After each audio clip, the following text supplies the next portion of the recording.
Here we go.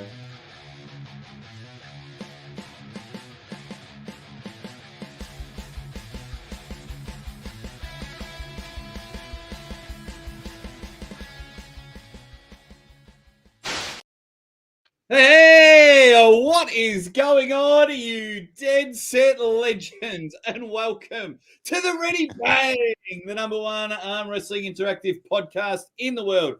I'm your host, the Aussie Arm Wrestler, and it's been a bloody long time since I've had my mate jump on the show. Since the last time he's come on, he's dropping nicknames and he's dropping blokes on the arm wrestling table. He's become the king of India, and believe it or not, he's on a bit of a winning streak. Oh, look at the Aussie arm wrestling coattails here. Of course, I'm talking about my good friend Ryan Bowen. Ryan, it's been a minute, mate.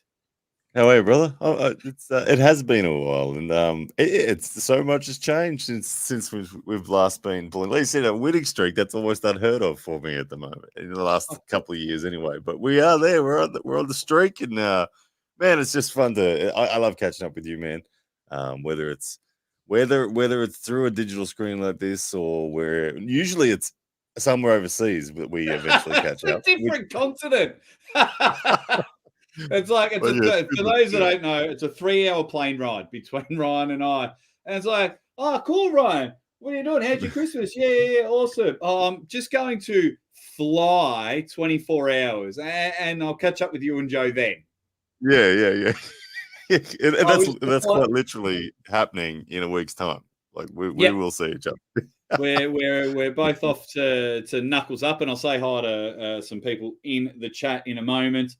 So much I want to talk about. I want to run through everything I want to talk about. I want to talk about dropping the blue moniker. I want to talk about AWE, the King of India, the T-Series that has been launching, your winning streak, and then most importantly, you have two, not just next week, but two massive super matches coming up, and we're going to talk about anything and everything in between.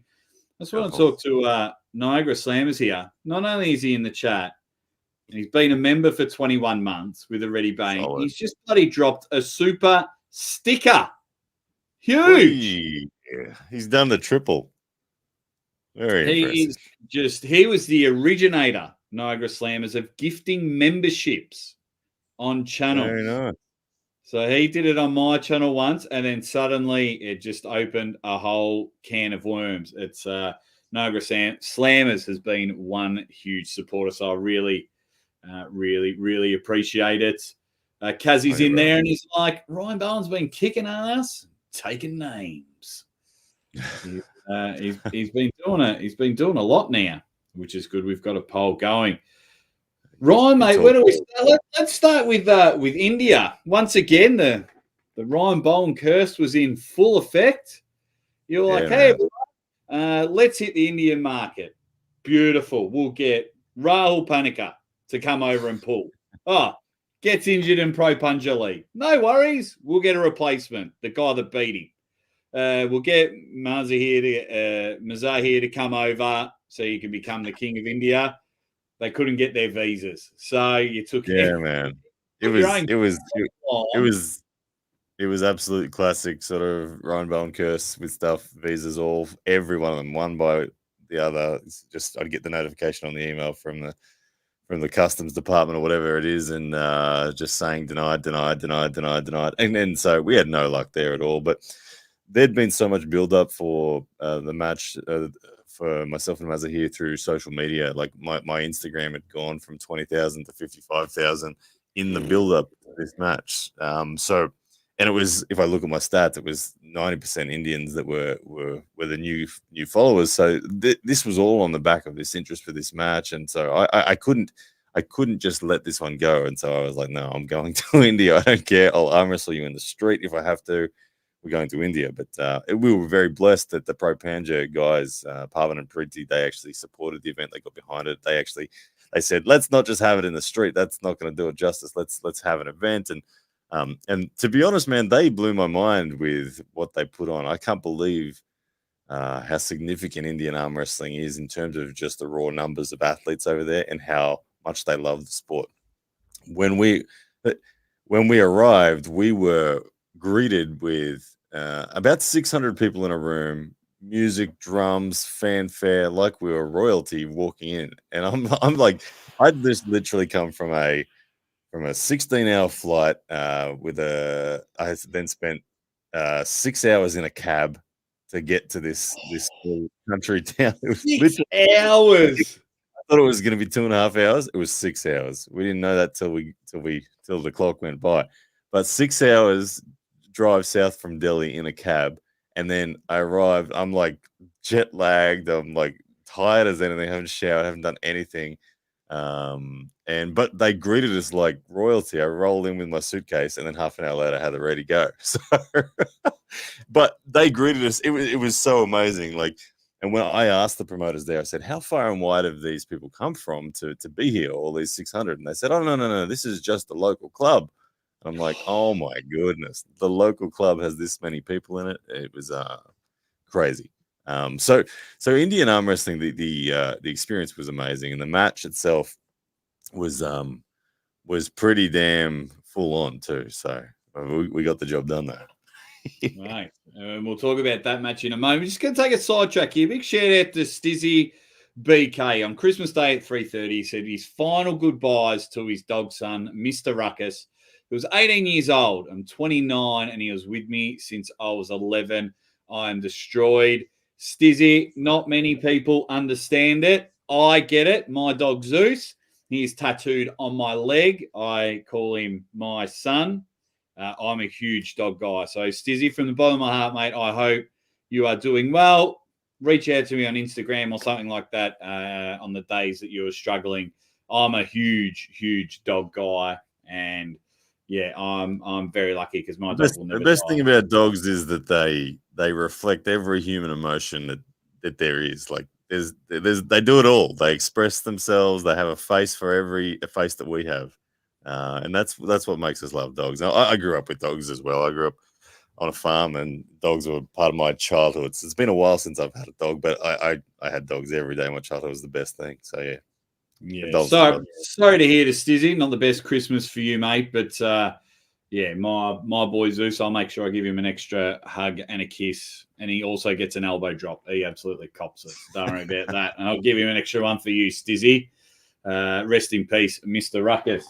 So, mate, I don't think anyone was excited as I was because I rang you as soon as I found out you won in India in one of the matches of the year. I currently have 35 matches. I'm going to try and get to 50. I'm going to do a top 50 matches of 2023. Ryan, you are definitely up there. So that just quickly, because I'm here in my studio. Got the time roughly for when the match was going to start. I was talking to a guy in Canada, Joe Nelson, and we were both waiting, and we'll get a video call and watch your match. Yeah. And then he sends me a photo of you with the belt. So that was the curse of small country town in India with no mobile data enough and no Wi-Fi in the building. So I was trying to go off Parvin's hotspot on his phone, and even his local premium data service just was getting nothing. So we just couldn't send it through. We tried to go live, and it just couldn't go live. So we just went, oh well, look, it is what it is. And I think 1 million people in the room were recording it and all that sort of stuff, and bits and pieces of it dropped all over the place. But yeah, unfortunately, no live. But the experience of that match itself, I actually feel like I really. Parvin came up to me at the end of it, and he said the thing that he was most impressed with in the match was he said that you managed to keep control of that entire situation. I.e., the room was entirely cheering for Mazahir. 600 people going psycho. The referees, they were going for them as well. The referees were certainly not going for me. And of course, they then had Mazahir as well, an exceptionally strong athlete, getting so I was fighting a lot of conditions, but he said, I'm impressed that you managed to stay composed and not lose it and still make the right decisions and all sorts of stuff. And so, reflecting on it, I felt like it was a good performance because it's a reminder of how I arm wrestle best for myself, which is just to stay quiet and focus. And when I say quiet, I mean not try to amp myself up, but just watch and observe what's going on in the space that I'm in and react accordingly. And I felt like I did that. Sometimes in matches, I get to a point where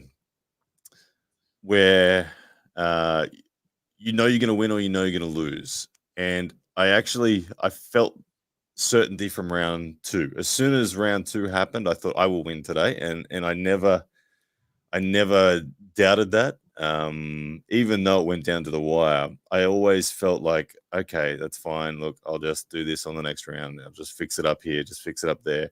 My battle with the referees was one where I was weighing up in my head the whole time, doing what was necessary, i.e. talking to them enough and trying to bring them back to what the expectations are of refereeing as much as I could without looking like an idiot in front of the crowd and being disrespectful. As a guest there, last thing you want to do is seem like you're a whinging complainer or something like that. But so I had to say just enough to bring the referees back to a slightly tight strap and a slightly not thumb enveloped situation to be able to get the victory.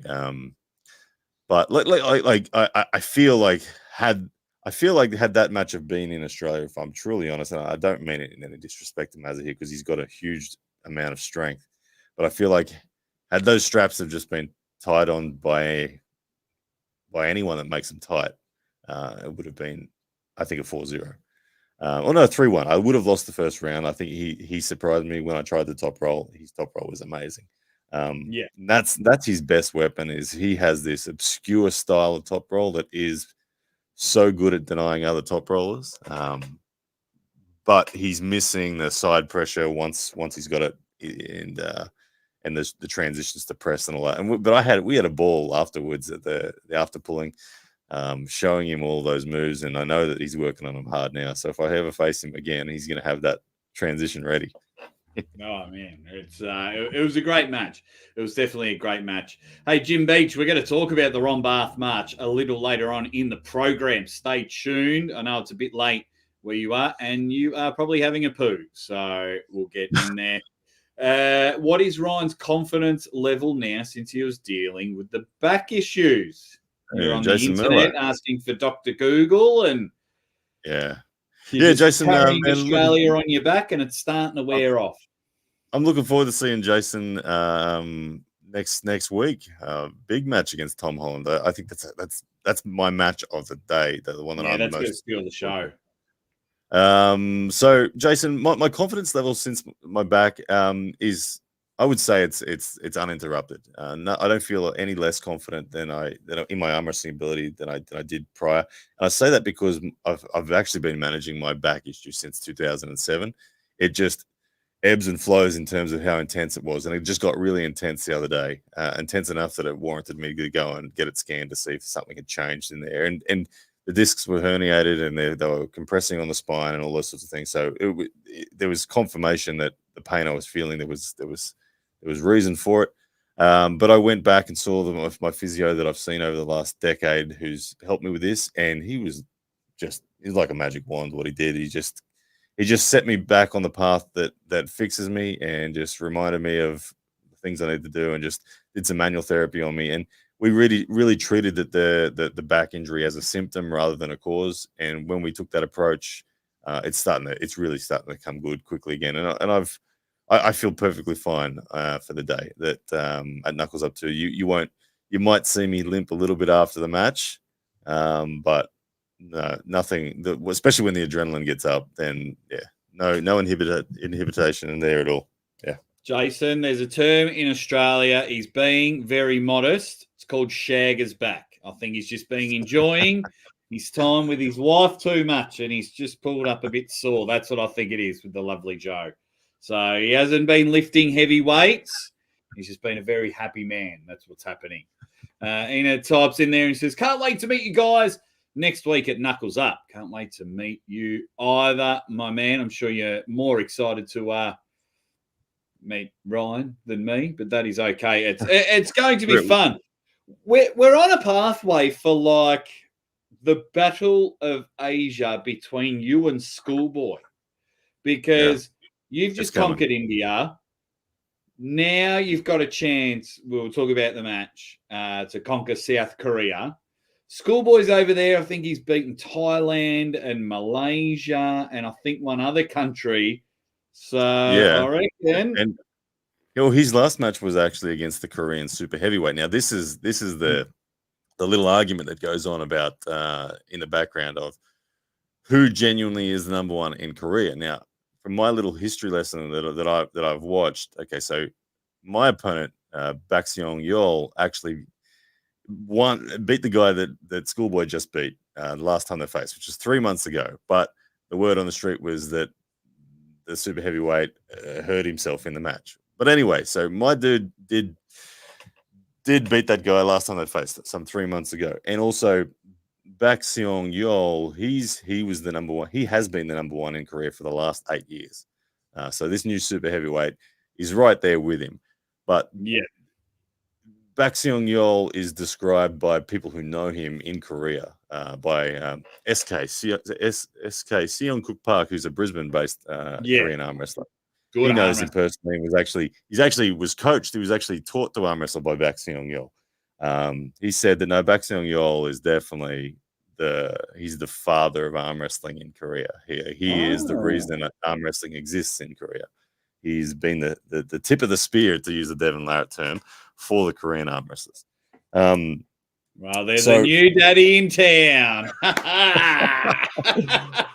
But you know, he's a very dangerous man.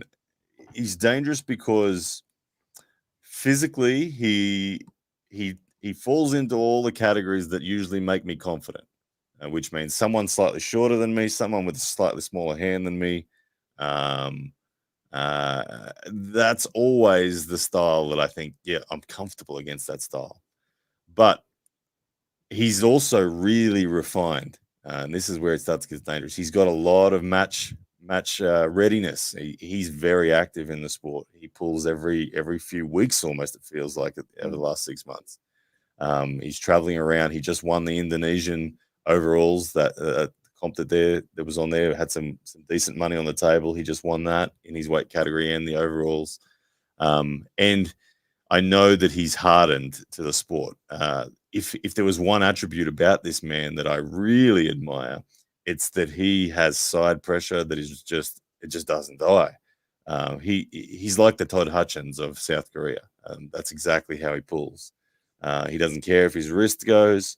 He just doesn't die. And I've seen countless matches. If you search him up on YouTube, you'll find so many people that slightly bust his wrist back. They go sideways, and he just sits there at center and just sort of smiles and just doesn't seem to fade. So that's what I'm expecting. I'm expecting that I'll be able to take his wrist, but then I'm going to hit a wall, and we're going to then have to arm wrestle. We're going to then have to see who's got the right maneuvers at the right time and the right strength in the right places to get the job done. But I really do think he's a dangerous man, because if I'm honest, in my head, I think I will win this match. I feel very confident I will win this match, but I have to keep talking to myself, saying, "Do not underestimate this man."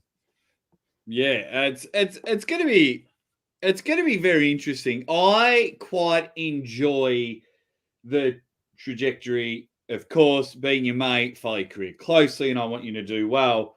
I just love the point where it's like you can't win. So you started doing the East versus Wests and the King of the Tables, and then it's like, oh well, Ryan's not at that level. So then you're like, kind of like similar to Michael Todd when he did his 100 wins at tournaments. So you've gone, you're right. I'm going to focus on me. I'm going to get strong, and I'm going to do the fighter's way. Okay, you guys say I need to earn it as an arm wrestler. All right, blank canvas. Let's go. And so now you're doing that. You're beating Artem Taranenko, you're beating Gunter's Baikovs, Mazahir Seidu, and you're building up. And now everyone's like, oh, why is Ryan battling all these bums? It's like, yeah. Well, that's good.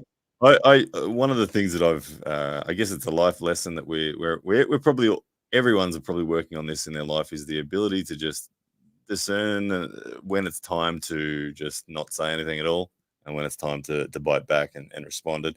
And I'm in a real phase where I'm really working on myself, trying not to bite back to anyone, and just train, just compete, just train, just compete.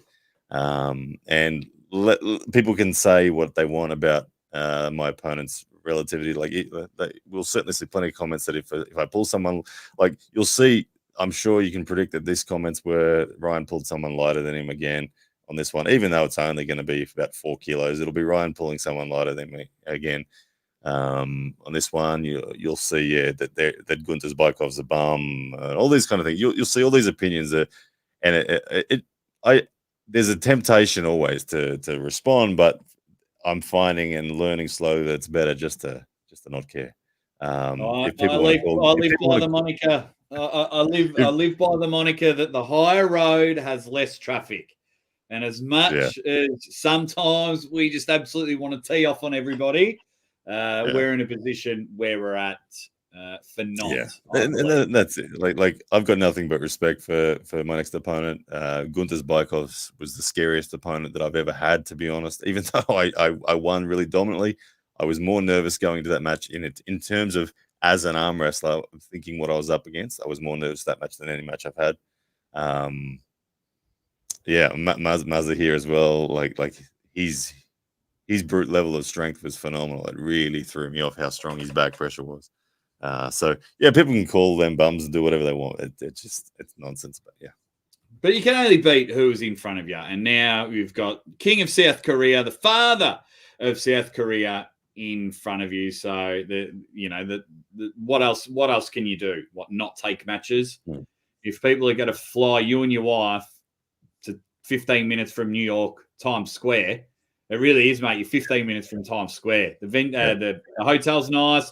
It's a short Uber ride. See Times Square. Pay pin him.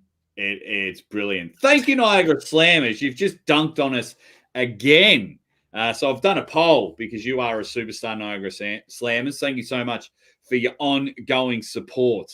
Really, really appreciate it. He says, I'm down for Ryan versus Schoolboy. Ready, bang. Yeah, thank you, bro. And that has been something that multiple organizations have spoken to me about. I'm sure they've spoken to Schoolboy about it as well, and I've said yes every time. Schoolboy has also said yes on at least one occasion that I know of, but things just haven't worked out. So I think that there is an intent there for this to happen. It's both clear that we see that inevitable clash, like you said, Jake. We've both been kind of moving through that Asia region of the world, both taking wins, and it makes sense to me. As well as there is that story that we had with the Khaled pull at King of the Table. So that would be something that would be very interesting for the fans to finally see. All right, well, where does that lie? So I if I was a betting man, I would almost bet with certainty that match will happen at some stage. I couldn't tell you when or where right now, but it seems inevitable to me. What a good let's make it happen. King of the Table, gods. Oh, actually, I don't care where I see it. I think it'll be great. To be honest, I don't care. Yeah. I don't care where the match happens. That's for sure. Cam, it will be good to see you again, buddy. He was at the last Knuckles Up. We had a bit of a chat and a laugh. Good dude, Cam. Big fan of Cam. We'll bounce around a bit. We'll go back to the Knuckles Up match and everything. We're now moving with AWE. You had AWE Underground. Looked like a lot of fun. The guys involved seemed like they enjoyed just being in a bit of a pit, having some arm wrestling, and then you guys are putting on tournaments, hence the T series. What's the direction now for AWE? Yeah. So AWE is now officially incorporated between myself and Matt and Dave. We've made it an official company, so we're progressing. We're moving forward, and yeah, we it was all about just finding the style of content, the style of production, the style of arm wrestling that we can give to the arm wrestlers in this region of the world. That just fits without interruption. So we obviously we played AWE 1 and 2 with the pay-per-view model. We ran into the hurdle of contracts and politics within the sport preventing certain matches happening, and we came to realize that it was not really going to be a successful model for us. So we changed to our top guys will continue to fight for the belts and things like that, but we'll do that through the Underground series, which is just a raw sort of makes you feel like you're in the room with the guys kind of style production, and put on a much lower budget in respect to the production costs. We don't need to hire huge venues and have huge camera crews and things like that. But then we also don't want to we want to provide an opportunity for athletes to put their hand up and say, look, I'm one of the ones that are worthy of being called up for an AWE Underground match. Because when you're an AWE Underground match, your flights are paid, your accommodations paid, and there's good prizes on the line, all this sort of stuff. So you feel like a professional arm wrestler in AWE Underground, where AWE T Series is that proving ground where you can, like I said, you can put your hand up in the tournament and demonstrate your worth. Still filmed, still released on AWE T Series YouTube channel and whatnot. So it's a good platform. So we're trying to combine our skills. One of those skills being that we have an ability to film, edit, and feature athletes through the T Series where they feel like they wouldn't have got any social media exposure anywhere else. Where we can if you have a good match or a particular moment in a tournament, we'll 100% grab that moment and make it look really good. So those are skills that we've refined over the years of social media editing and that I've done. I feel very comfortable being able to take a match like that and make it look like something that actually goes viral on platforms like Instagram and TikTok and whatnot. So that's the sort of direction. It's something that we can achieve profitability in it, and we can move forward well with AWE confidently, knowing that we've got plenty of tournaments we can run. We've got plenty of matches that are awesome that we can put on, and we have 2 belts at the moment, international belts, or 3 international belts that we can keep bringing people from all around the world and getting those big marquee matches as well. Yeah, it's going to be great. Captain Sparkle Puff is in the chat. David Tomes, good dude, great supporter of the show. He's in there, and he's saying hello, Jake. Hi, Ryan. The T Series. How come the T Series has its own channel? Yeah, so that is, again, that's just come down to the experiences that I've had, and you may recall, Jake, I had a consultation with a gentleman who had millions of subscribers on multiple channels, and one of the things that he really emphasized with me was that the YouTube algorithm will place you in a cage based on approximately the last 50 videos you've done in terms of their average performance, in terms of click-through rate, in terms of retention, watch time. So the AWE Underground super matches are produced to a much higher standard than the T Series tournament footage. And if you look at the analytics of all of those undergrounds, they have really, really solid retention. Even for people that aren't famous to the arm wrestlers, people who click those videos have a really solid retention. So we've designed them that way, in the way that they're filmed and produced and edited. And we want to maintain that as an average and just build up that impressive performance in respect to the YouTube algorithm. So if we maintain only videos that have a very high watch time on there, the algorithm's going to start to pick that up. So that's one of the crucial things. That we're not going to rush content out on there. It's only going to be well edited content, and it'll only be the super matches in the Underground series. Yeah, well, that's the only reason I ask, because there's always a method to your madness. Because if you look at the blank eye, it's like, why don't they just dump all the tournament footage on their AWE channel? Why doesn't Ryan just share it on his channel? So I was like, I'm very interested to know, because once in a while I've like, do I start a second channel? Do I start like a second arm wrestling channel and things like that, and make it just a shorts channel, or make it just a such and such channel? So that's why when I saw that, yeah. I like this from Pedal Faster. He says, I used to think Bowen was nothing but a mouth, but after watching his last few matches, the dude is good.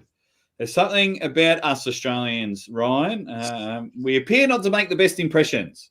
So, I'm sure you get it a lot. I've got it a lot. Oh, I hated Aussie arm wrestler at first, but yeah, the dude's all right. Yeah. So I like it when people like Pedal admit that. I mean, I've always been one that talked a lot. Like, and the reason I talked a lot, if you're wondering, Pedals, it was that I wanted this to be a career, and I recognized that.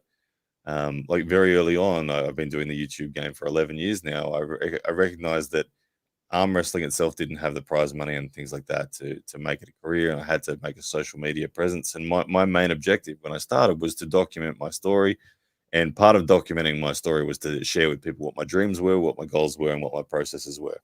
And my dreams have never been small; they've always been big. So I very quickly came across as someone who was projecting way too much confidence and way too much. Was ahead of themselves. But the truth be told, that's just me sharing what I'm aiming for. And what I'm aiming for makes a lot of people uncomfortable, makes a lot of people laugh, makes a lot of people think I'm delusional, whatever. But that's really where it was all born from. Now, I still share those goals. I just share them a whole lot more quietly now. I don't do them as often. But yeah, that's, I think, the main reason why I came across that way. And I don't deny that I came across that way a lot. But yeah, hopefully now my arm wrestling is getting to the point where people are starting to go, oh, I think you could, if you press pause on my arm wrestling now and you went back 2 years in my social media stuff and had a look at what my goals were 2 years ago and where I'm at now, I think you'd see that I've reached them. And I'm progressing nicely on a track that keeps me going. So my goals are still lofty, and my goals are still make people shake their head. But we're rolling on nicely with my arm wrestling ability. Hey, speaking of someone that's just trajectory is doing very well, one of my favorite arm wrestlers of all time, Mario Turnbuckis, a two-time American state champion. Just quietly but very loud on the show. He won at Arizona State and he won at Washington State. He's just like a week after. Was it? I think he had a week. No, we were in Arizona together in August, and then in December, week of December. He just went over there in December and pulled 2 tournaments. Yeah, in December, Washington State, yeah. But then he pulled the Florida one as well.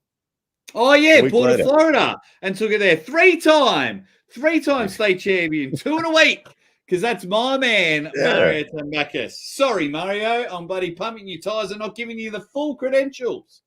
Apologies. Yeah. Cans on me next time, Mario. But it's awesome seeing Mario get overseas and demonstrate very clearly the depth of Australian arm wrestling. A lot of people say Lachlan's the only real arm wrestler in Australia, and then you get people like Mario going over there and putting on huge performances like that. So you can't deny it. Dude's a stud. It's been a while since Mario and I have pulled. It's one of those ones that is like has to happen in the future because we're always literally on a knife edge. So I'm sure, I don't know when. I'm sure 2024 will have a Ryan Bowen Mario Turnbuckis match in it. Well, I hope. I'd love to see Mario get his rewards, and hopefully some people start booking in because Australian arm wrestling is going good. Buddy Hales in the chat. What is going on, buddy? Hope you're doing well, mate.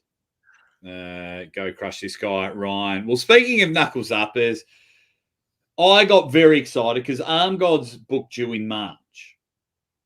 Booked you against Ron Barth, and then James Wall got booked against a very awesome opponent. You might know him. He's the 3 letters of doom, RVJ.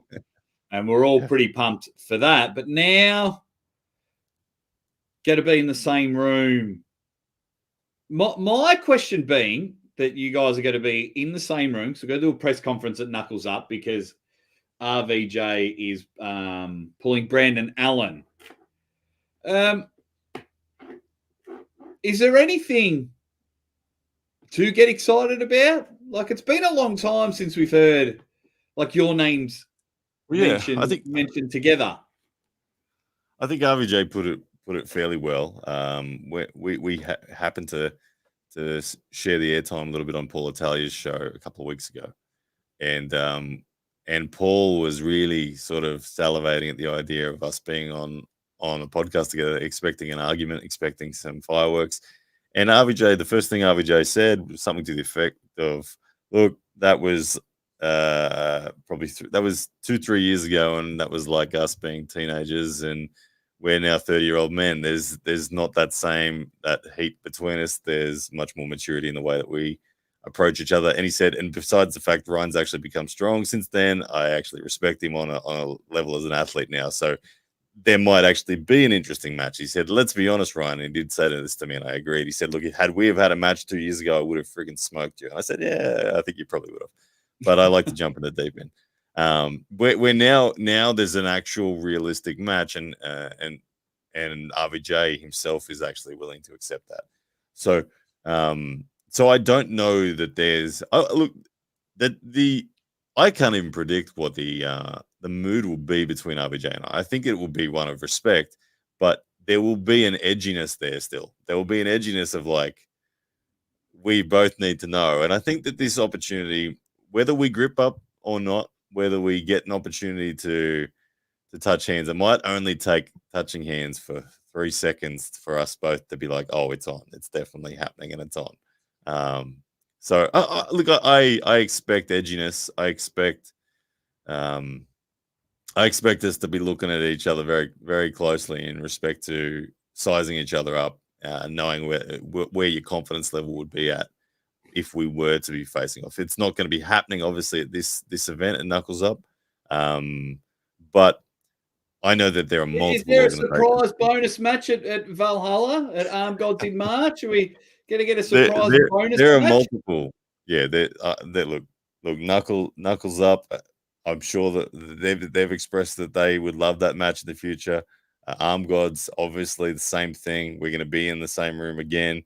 Look, it wouldn't surprise me if there was somehow some mysterious thing that cancelled Ron Barth and James Wall's flights, and they just said, "Ryan and RVJ, you got to go at it now." Because I'm going to go with first in best dress because Arm Gods booked you and RVJ in the same room first. I kind of hope they get that match. I hope they get the Ryan Bowen RVJ match. I think it's all going to be fun. Everyone in the same room and everything. Some old school, old school drama. I think everything will be fine, but you just never know. And with the Aussie arm wrestler there, I might just hide in the background and go, "It called you a wanker," and just see if we can get some some unnecessary. We'll see if we can get you another press conference brawl, eh? Mate, it's just getting out of hand. I was in 3 moments this year in press conference: the beer can to the head, Levan trying to crush my head, and Devin and Dave arm wrestling on my head. So I might bring a helmet to Knuckles Up or the next Arm Gods. Now, let's be real. You're on this winning streak. Adam, Mazahir, you got the unifications of the titles against Gunther's Baikovs. Does our man from Korea have any chance of winning this match? No. I'll say it for you. Hang on. I'll pretend I'm a puppet here, and I'll just pretend I'm moving your mouth. No. There's no chance. The winning streak continues. I am the real deal from now on. Man, I have to say that everyone, you know me, I'm the guy that says that there's a certain set of conditions where I can beat Levan. So of course there is a certain set of conditions where Baek Seong Yeol can beat me. And what are those conditions? Um, First of all, I think he somehow has to, for him to win, he somehow has to contain my pronation. We're looking at the history of people who he's failed to contain their pronation. I don't know how he's going to do that. But that's objective one that I think he'll actually hunt. If he does get that, he forces me inside, which is his domain. I still don't think the match is over then. I think he still has to work out how to pin me because I have a good defense. Mario, if he's still watching, Mario will know my hidden hook all too well, where I can get forced into a hook or I can find myself inside and have no ability to pin, but I have a very sticky defense right at the bottom that would force him to have to press. And I haven't seen him press. He's more of that just side pressure dude. So I think that there's a problem there for him as well. Then it becomes truly just an endurance battle, which he may win. So if he can force me in, it becomes he may win for sure. If I crack his wrist, I think the puzzle's very difficult for him to win. I'm not someone who will gas myself out when I take someone's wrist. I'll move efficiently, and I won't panic and exhaust myself like some top rollers will, where I'll just thrash and not be able to get through. If I take his wrist, you'll see me put my shoulder behind my hand, and like I did against Alan Guerra, I can't see myself losing if I can get to that position.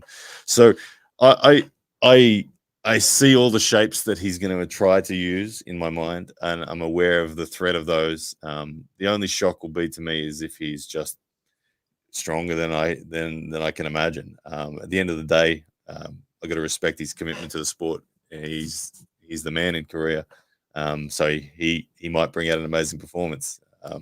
He's very battle tested, so I think he's going to be very sharp in terms of his ready go execution. He's not going to make any errors. I think he's a very good arm wrestler. But I, in my mind, see myself being too strong. Top roll, press. Good night. Bang. Beautiful.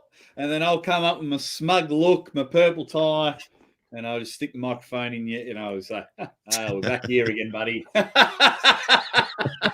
Because I can't help myself. Of course, I get excited when my mates win. That is for sure. Guys, you go to the High Five YouTube channel. You go to their Instagram. You can get all the details if you want to watch it there in person or if you want to watch it live on pay-per-view. Head over there. They'll give you all the details. It's going to be an epic event. Cody Merritt's pulling Camille Jablonski on the left arm there. Jason Malone and Tom Holland is going to steal the show. Ryan Bowen is going to roll on and continue his winning streak. They're having a women's match there, kick off the show, their first women's match. They've gone the qualifying route as well. So they held tournaments, qualifiers, boom, get a match on the pay-per-view. I've got the picture here. There's like Andrei Sharkovic and Adam Warinsky is going to be a mega matchup. There was also, where was it? I had the picture. Rob Vigin Jr., Brandon Allen. Yeah. So there's all the matches there. 1, 2, 3, 4, 5, 6, 7 matches there. It's got to be incredible. Knuckles up to go and check it out. We'll go for about another 15 more minutes because there's one other match that I am pumped. Pumped, Ryan. Mm-hmm. And that is happening in March. Yes, sir. And you're taking on Ron Bubble Bath, the Ronatello. Yeah. I haven't heard the Ronatello. Man, look, the match with Ron Bath is easily the most special match that I've ever had booked. For me personally, this is my first and one and only opponent that is in the legend category. Having achieved so much in the sport, Ron truly is a legend of arm wrestling. And even though he's getting on in age, he's proved that just really isn't something that stops him. He's an amazing athlete, and I think for me to have the opportunity to pull him, should I gain this victory, if I beat Ron Bath, for me it's a big chapter opener. Ron. If I beat Ron, I'm into the upper echelon of respect for opponents that I can now book. So it means a lot to me. Ron and I have agreed that 110 kilos is the weight category. I'm 104, 105 kilos right now because I'm staying down here for back. But between this match and March, I will be back up. I'll be at 110 kilos. Ron will be at 110 kilos, and it's a special match to me. I honestly, in my mind, when I think about shapes, when I think about the possible pathways of this match, this is one where it's like, oh, there's a million combinations of where this match could go, because Ron is such a good arm wrestler. He's got defense, he's got offense, he can hook, he can top roll, he can press, he can open arm tops roll defense. There's nothing on the table that Ron can't do. And I think that I can match him in the technical sense in that respect. It's just going to come down to who can demonstrate enough maximum force to dictate the lane, and then have the guts to grit their teeth, hold on, and burn through the lactic acid that's going to take to get the victory. Because I don't see a shape where it's just a simple day for anyone. I think it's going to be an amazing match. Oh, it's going to be great. I mean, when we get closer to God's Valhalla 3, I'll get you and Ron on the show, and we'll have a bit of fun with that. It's going to be genuinely mega. It's going to be genuinely mega. I tell you, 2024 is looking a good year for you. Do you have any other matches booked, or is it just? I have other matches booked that I just can't be public with yet, because it's the promoter's opportunity to do it. So I have one in August that is booked that I can't tell you yet. And then I have at least one other match that is, I would describe it as brewing as opposed to booked. But I have the intent of that match happening as well, and I've said it publicly in text. It's Lars Rubach, and Lars and I are chatting about having a match at some stage in 2024, probably for the AWE Intercontinental belt that I currently hold from beating Mazahir. Oh, brilliant! So Lars, and then hopefully Schoolboy in 2024. Wow, hopefully an RVJ match in 2024. Yeah. Imagine if I got through that year without a loss. Could you imagine if I got through that year without a loss? The internet that we now, you throw that in, Ryan goes 5-0 and Devon beats Levan, the internet's dead. It'll cease to exist. It'll just blow up. It'll be amazing. Look, of course, I hope you go 5-0. That would be mega. I look at that lineup in the year and I say, wow, tough match. And but I think I'm ready. I believe I've done the work. I believe I have done the work, and it's now just let's see it. Let's see. Yeah. I've put in a lot of work, Jake. I really have. I've quietened down. I've quietened down on the internet. I've withdrawn from the social media commentary roles so that I can work hard, and I've done the work, and my hand and wrist feels good, and I'm even surprising myself on the table with what I'm able to do at the moment. So we'll see. But you can see it because you're winning, and you're winning convincingly. So yeah, absolutely, you've been dominating when it, the hard work. Because if it was easy, everyone would be a superstar arm wrestler. But now you're putting in the work, you're getting stronger, you're training flat out. So it just makes sense that it's all coming to fruition, and you're dominating there. Jason Merlot says it's pretty clear that Ryan has stepped up a bit, and I think Ryan's taking more of a backseat from the internet has helped progress. It definitely has, Jason. It definitely has. Maybe you two can have a bit of a grip up. Because we need more Ryan Bowen matches, and we need more Ryan Bowen winning matches. I mean, next week. When do you arrive? I arrive on the 2nd of January. So over there next Tuesday. Okay. Oh, wow, you're there early. Yeah, getting there a bit early just to allow for that settling in, the jet lag and all that sort of stuff to compete the I USA. don't believe in jet lag. Jet lag's You, not a thing. It's not a thing. USA is pretty much the opposite side of the clock compared to us down here in Australia. So That's easy, mate. You um, just adjust. Whatever time you get there, you just roll from there. If you arrive at 9 in the morning, just start your day. If you I have to put arrive a at not, Eliza's just exactly. arrived with Elsa. She's requested that I put goggles, do her hair. So just I'll demonstrate my dad skills for everyone here. See Yeah, if I can brilliant. actually You don't do put some hair of Elsa.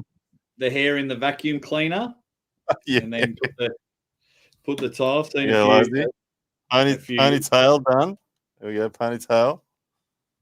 Oh, this is going to be tricky. They're putting a swimming cap that is about 8,000 sizes too big. That's all right, mate. It's got to be done. Yeah. Does that count?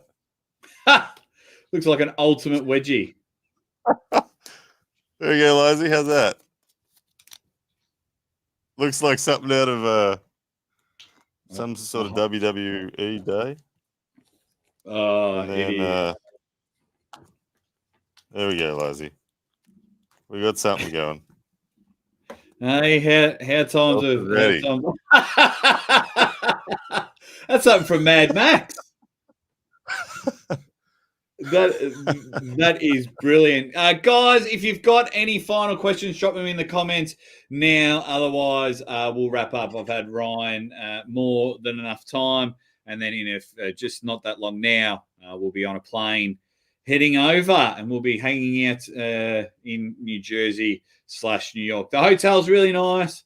The venue where they arm wrestle is really nice. So I think you'll thoroughly. Yeah, we've extended. Joe and I have extended the stay. We're gonna go on adventure around New York a bit as well. So Joe's never been to New York. This will be my second time into the Manhattan Island. I guess I've been to the state of New York a couple of times for arm wrestling, but looking forward to getting back over there, out of this heat, this hot, humid weather that is Brisbane, Australia, into some nice, cool New York weather. Can't wait.